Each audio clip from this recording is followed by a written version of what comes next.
Baik, Assalamualaikum warahmatullahi wabarakatuh. Perkenalkan, saya Rejuan Sairang dengan NIM F55124004. Baik, saya langsung saja menjelaskan apa itu sistem komputer. Sistem komputer ini alat yang kita gunakan untuk mengerjakan memproses, menyimpan dan menampilkan informasi sistem ini. Beberapa komponen ini dia bekerja menjalankan berbagai tugas. Di Untuk kedua komponen utama sistem komputer ini, yang pertama ini perangkat keras. Perangkat keras yang bagian fiksi komputer seperti CPU, monitor, keyboard, dan mouse kita perlukan untuk komputer bereaksi. Untuk yang kedua, perangkat lunak. Program dan aplikasi yang membuat komputer menjalankan tugas ini yang kita kreatif. Biasanya kita tekan itu bakal skip. Untuk yang ketiga, pengguna. Orang yang menggunakan atau mengoperasikan komputer. Kita biasa kalau menggunakan aplikasi masing-masing, itu kita butuhkan. Yang ketiga, perangkat keras hardware. CPU Central Unit.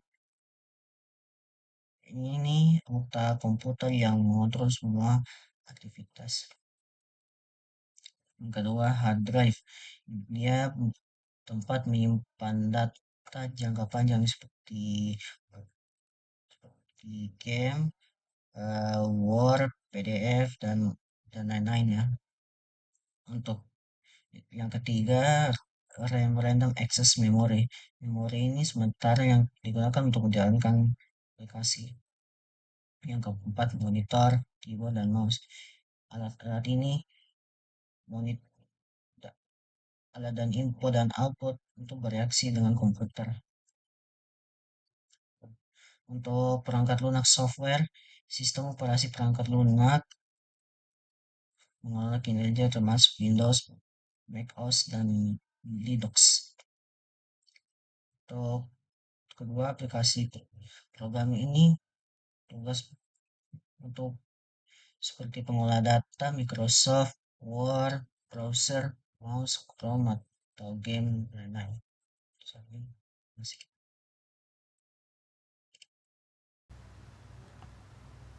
Assalamualaikum warahmatullahi wabarakatuh.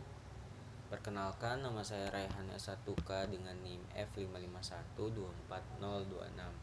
Di sini saya akan menjelaskan taktik dari Allrite, di mana Allrite sendiri itu mempunyai beberapa taktik utama dalam serangannya, dimulai dari initial access melalui phishing email, kemudian masuk ke tahap execution dengan menjalankan script seperti PowerShell. Setelah itu mereka menjaga akses menggunakan teknik persistence seperti schedule task.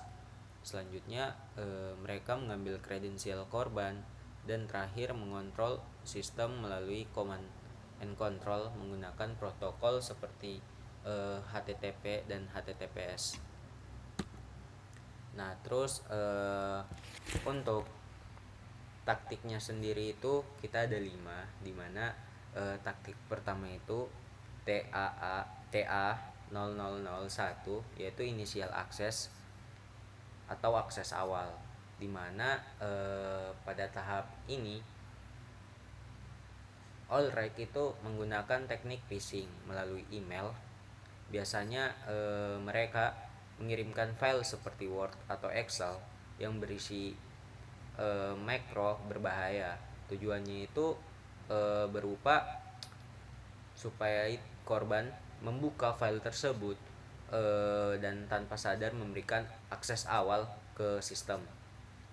Terus yang kedua, execution, yaitu dimana setelah mereka berhasil masuk ke tahap execution itu menjalankan kode berbahaya. Di sini Allright menggunakan script seperti PowerShell dan FB-script untuk menjalankan malware dan mengunduh file tambahan. Terus yang ketiga itu persistence, di mana eh, mereka mempertahankan akses, membuat schedule task atau service agar malware itu tetap berjalan secara otomatis bahkan setelah komputer itu di restart.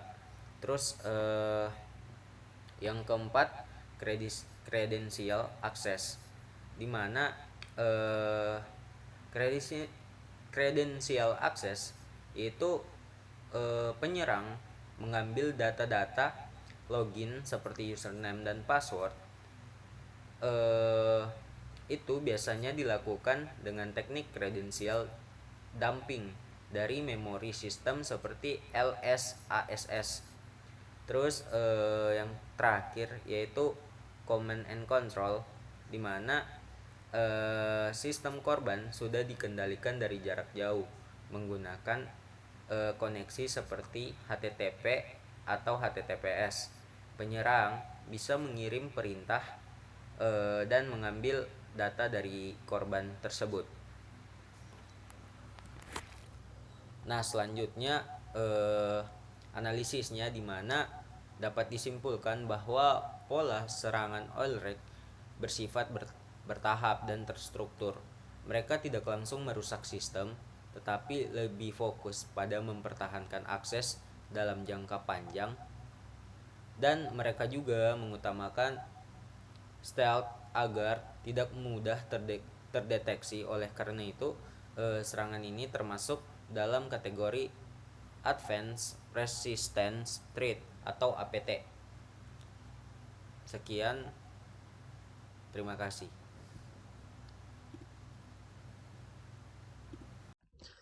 Oke, baik. Assalamualaikum warahmatullahi wabarakatuh. Perkenalkan, nama saya Alif Febriansyah dengan NIM F5512438. Jadi, pada kali ini saya akan menjelaskan tentang teknik-teknik yang dilakukan oleh Threats Allright ini. Ya, jadi ada 4 saja eh, yang saya ingin kasih tahu di tekniknya. Yang pertama itu mungkin adalah phishing. Ya, dia menggunakan phishing dengan kode T1566001. Yang dimana kalau kita lihat di Mitra Attack ini, dia itu ada di sini, ya. Nah, spare phishing attachment. Jadi sebenarnya phishingnya ini itu dia kayak mengirim file apa? Eh, dia itu sebuah file yang dimana filenya itu dia ada makro berbahaya. Yang dimana filenya itu dia akan kirim ke email yang akan dia tujukan sebagai korban gitu. Jadi intinya hacker Oilrig ini dia menaruh sebuah makro berbahaya di dalam sebuah file. Kemudian filenya itu dia akan taruh di dalam email dari korban, seperti itu. Jadi begitu tekniknya. Dan juga nanti korban akan membuka file itu dan juga di situ nanti hackernya bisa meretas filenya meretas meretas komputernya lah, gitu. Ya, itu untuk yang phishing. Baru yang kedua itu adalah email account, ya, dengan kode T1586002 email account. Jadi di email account, nah, jadi kalau tadi itu dia link phishing, di mana dia linknya itu dari, bukan link phishing, maksudnya phishing, tapi phishingnya itu dia dari file. Sedangkan email account ini dia itu berasal dari email, yang dimana emailnya itu dari, dia kayak mengasih phishing atau mengasih malware, ya mengasih phishing lah, itu dari temannya, maksudnya dari email yang sudah terhacker, sudah terhack, Misal kayak contoh, dia menggunakan email dari temannya. Kemudian temannya ini kayak kemudian emailnya ini dia itu gunakan untuk menipu teman korban gitu. Jadi kayak seolah-olah terpercaya padahal itu adalah seorang hacker. Seperti itulah email account. Jadi dia itu kayak mengambil email dari orang orang lain gitu. Ya, dia menggunakan email dari yang sudah terhack. Kemudian dia menipu korbannya seperti itu. Ya. Kemudian yang ketiga dan yang keempat ini hampir sama, yaitu Command and Scripting Interpreter, ya. Nah, jadi kalau yang PowerShell, jadi di sini eh, si hacker itu dia menggunakan apa ya, malware, di mana menggunakan dia itu kayak taruh berada di software yang PowerShell, karena PowerShell ini kayak terlihat normal. Jadi di sini dia lakukan perintahnya. Karena kan PowerShell kan mungkin bagi orang itu kayak ya kayak normal lah. Jadi di sini bisa jadi celah buat si hacker. Dan juga Visual Basic ini, Visual Basic kayak dokumen-dokumen seperti Word, dia itu hampir sama. Jadi karena orang kayak tidak curiga dengan Word ataupun Excel, intinya dokumen-dokumen, jadi si hackernya juga bisa lihat sini dia hack seperti itu. Oke, jadi sekian dari saya. Mohon maaf bila ada kesalahan kata atau saya kira. Wassalamualaikum warahmatullahi wabarakatuh. Baik, terima kasih atas yang telah diberikan. Saya akan melanjutkan penjelasan dari teman-teman saya. Perkenalkan, saya Zahra dengan NIM F551246039. Baik, saya akan menjelaskan pada bagian studi kasus dunia nyata. Nah, di sini sudah ada deskripsi insiden dan dampak SIA. Nah, saya akan menjelaskan insiden kampanye Juicy Mix 2022 dari jadi untuk pelakunya itu kelompok yang dikenal dengan nama Lyceum, Hexan, atau Storm 0133, di mana mereka ini adalah kelompok yang fokus pada spionage. Nah, adapun targetnya yaitu adalah pemerintah dan sektor kesehatan di Israel, di mana ini sesuai dengan kepentingan geopolitik mereka di Timur Tengah. Nah, adapun kronologi serangannya, yang pertama itu pelaku akan mengirim email spear phishing, di mana email ini berisi driver berformat VBS, di mana ketika korban membuka lampiran atau mengklik tautan, dropper itu akan aktif. Nah, yang kedua, dropper VBS tersebut akan menanamkan backdoor bernama Mango, di mana backdoor yang bernama Mango, yang dimana backdoor ini berbasis C#.net yang dan merupakan versi terbaru dari backdoor sebelumnya yang disebut Solar. Nah, kemudian yang ketiga, agar aksesnya ini tidak hilang meskipun komputer di restart, maka pelaku akan membuat schedule task, yang dimana tugas terjadwal ini akan memicu backdoor Mango ini untuk berjalan secara berkala. Nah, yang keempat, untuk berkomunikasi dengan server komando atau situ, pelaku ini tidak menggunakan server mencurigakan. Nah, mereka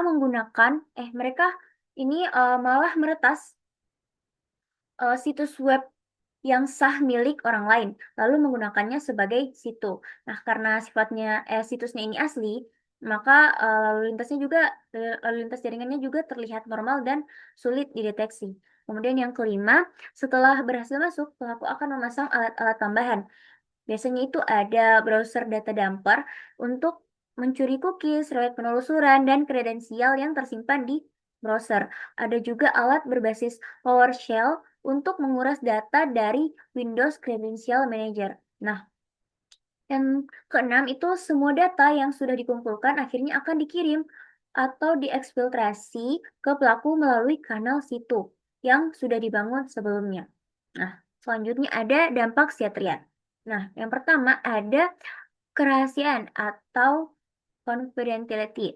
Nah, di mana untuk kerahasiaan ini dampaknya lumayan tinggi karena inti dari serangan ini adalah mencuri data, di mana pelaku ini berhasil mengambil cookies, riwayat, dan kredensial pengguna, dan juga informasi sensitif organisasi itu bocor. Kemudian integritas atau integrity. Nah, dampaknya untuk integritas lumayan sedang, yang dimana sejauh ini tidak ditemukan bukti bahwa pelaku mengubah atau merusak data, namun mereka sudah punya backdoor yang bisa menjalankan perintah apa saja dari jarak jauh. Yang dimana secara teknis ini mereka mampu mengubah sistem kapanpun mereka mau, jadi risikonya itu tetap ada. Kemudian yang terakhir, ketersediaan atau availability, dimana untuk dampaknya itu rendah, karena pelaku tidak melakukan serangan denial of service atau ransomware yang mengganggu operasional. Mereka ini justru mau sistemnya tetap berjalan normal agar tidak menimbulkan kecurigaan, dan ini wajar karena tujuannya itu spionis bukan sabotase. Kemudian ada pemetaan teknik method attack. Di sini ada 7 teknik. Yang pertama ada T1566, ini mana phishing. Ini adalah pintu masuk pelaku untuk mengirim email berbahaya yang membawa VBS dropper. Nah, teknik ini membuka akses awal ke sistem korban. Kedua, ada T1059 yang dimana itu adalah Command and Scripting Interpreter, di mana pelaku akan menjalankan skrip VBS yang berfungsi sebagai dropper. Nah, skrip ini akan mendekode dan menanamkan backdoor Mango ke dalam sistem. Nah, yang ketiga itu ada T1053 yaitu schedule task yang dimana agar backdoor ini tetap aktif meskipun komputernya itu di restart, pelaku dia membuat tugas terjadwal yang menjalankan backdoor ini secara periodik. Nah, ini akan membuat akses mereka bertahan lama tanpa perlu menginfeksi ulang. Kemudian yang keempat itu T155 yaitu Credential from Password Stores. Di mana di tahap ini pelaku mencuri kredensial dari 2 tempat. Yang pertama itu dari peramban, yaitu dia mencuri cookies, riwayat, dan juga password yang tersimpan. Dan kemudian dari Windows Credential Manager, dia akan mencuri kredensial yang bisa dipakai untuk masuk ke sistem lain. Kemudian T1005, data from local system, di mana pelaku mengumpulkan berbagai file lokal dan informasi pengguna dari sistem korban. Nah, data ini nantinya akan dikirim keluar. Kemudian selanjutnya ada T1071, yaitu Application Layer Protocol, di mana ini untuk komunikasi dengan server situ, di mana pelaku menggunakan protokol HTTPS yang kemudian mereka memanfaatkan situs web sah yang sudah dikompromikan ini karena lalu lintasnya itu terlihat seperti browsing biasa. Nah, teknik ini sangat membantu karena bisa menghindari deteksi. Kemudian yang terakhir itu ada exfiltration over situ channel, di mana ini adalah tahap terakhir. Data yang sudah dikumpulkan itu yang dimana ini merupakan kredensial maupun file-file lokal akan dikirim ke pelaku melalui situ channel yang sama. Nah, backdoor Mango ini memungkinkan proses ini berjalan langsung tanpa perlu jalur terpisah. Nah, demikian penjelasan insiden studi kasus nyata, dunia nyata dari saya. Sekian, wassalamualaikum warahmatullahi wabarakatuh.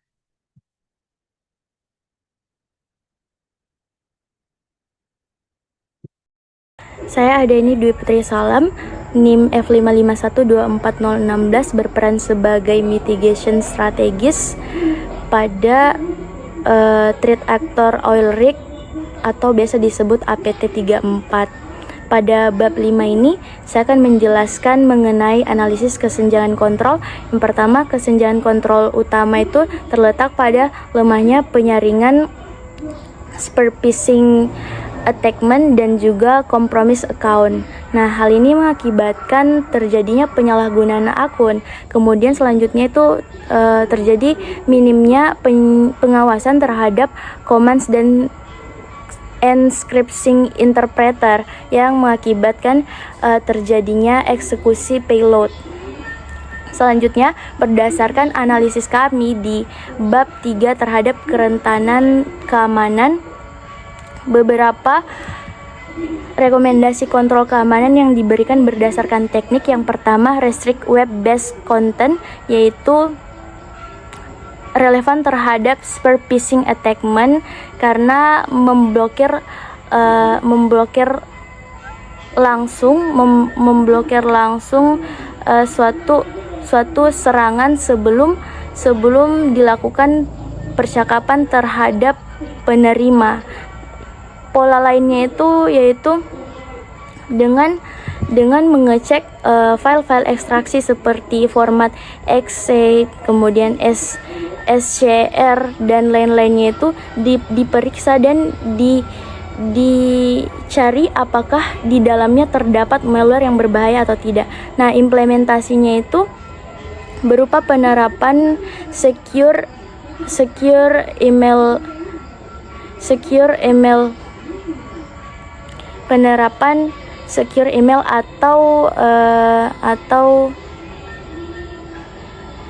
atau biasa dia berupa isolasi terhadap suatu karakter file tertentu, isolasi lingkungan agar tidak membahayakan sistem dan dilakukan sebelum diterima oleh penerima. Kemudian selanjutnya ada multifactor authentication, yaitu relevan terhadap email account, teknik email account yang memiliki subteknik compromise account. Nah, di mana relevansinya ini menyediakan lapisan keamanan yang membantu apabila akun yang sudah pernah diretas itu tetap ada batasannya. Jadi tetap ada keamanan khusus yang sudah diterapkan. Nah, jadi meskipun perangkat mendapatkan kredensial sah, tetapi dia tidak dapat melakukan strategi-strategi yang memberikan ancaman atau peretasan. Nah, implementasinya itu yaitu berupa penerapan penggunaan aplikasi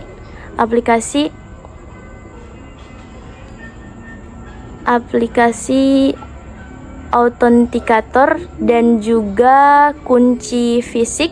Nah, di mana ini digunakan untuk setiap pengguna apabila ada pengguna yang ingin mengakses email perusahaan. Apabila ada perangkat yang ingin login atau ingin login akses, perangkat eksternal ini bisa secara langsung diblokir sistem. Kemudian selanjutnya ada extension prevention. Nah, dan memiliki dua subteknik. Yang pertama itu relevan terhadap command scripting interpreter ya berupa PowerShell, di mana relevansinya itu mampu membatasi kemampuan PowerShell melalui constrained language mode.